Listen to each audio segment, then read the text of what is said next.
Hey everyone, Judah Brian here. In this workout video, the main lifts are deadlift and overhead press.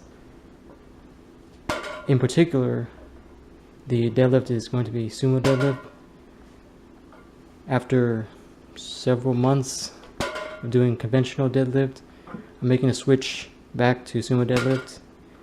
At this time, I just felt like I needed a confidence boost, so I'm going with the stronger deadlift for me. And the whole reason the conventional deadlift has been the primary deadlift the past few months has been a little pain in the right hip flexor, and I felt that with the sumo deadlift and the wide open stance that it would be aggravating to that kind of injury or just that muscle tear, muscle soreness. The open stance of the sumo deadlifts would hurt more than help, so that's why I did conventional. It's more closed stance, and it uses, I think, most of just lower back, possibly hamstrings, so it doesn't aggravate the right hip flexor. But now it feels like it's time to go back to my stronger deadlift, sumo deadlift, because that right hip is feeling a lot better. And also, for some reason, squats are going down for me, down in terms of amount of weight lifted, in terms of how confident I feel with the lift. And also, for some reason, I just one day woke up with a little bit of a right knee pain.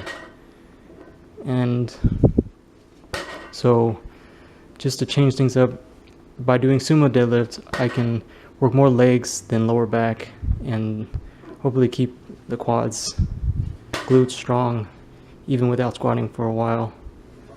These things just come and go, injuries, aches, pains,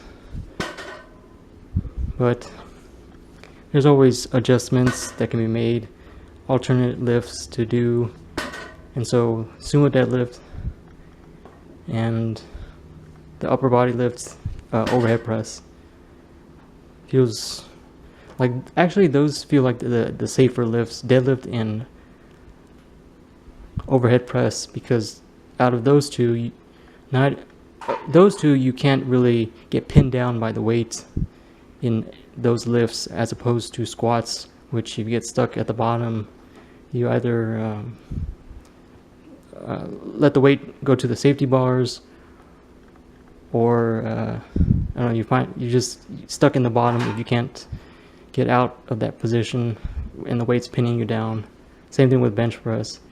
If you get it to your chest and you can't push it up and it gets stuck there, either you roll it off down the stomach and to the hip, and then just, I don't know, do a sit-up with the weight to get it off of you from pinning you, or you have safety bars positioned in the right spot so that if you get pinned on bench press, it just catches at the safety bar. But right now, just for overall improvement of confidence, going with safer lifts, going with lifts that aren't causing any pain, and going with the lifts that I feel the strongest in at the moment. Hence the change in the limit to which big four lifts I'm doing. And it's just kind of a week by week, see how I feel thing. And there's not really any there's not an extreme amount of structure right now in the workout plans. It's just kind of a general outline, and just follow through as best I can and make adjustments as necessary.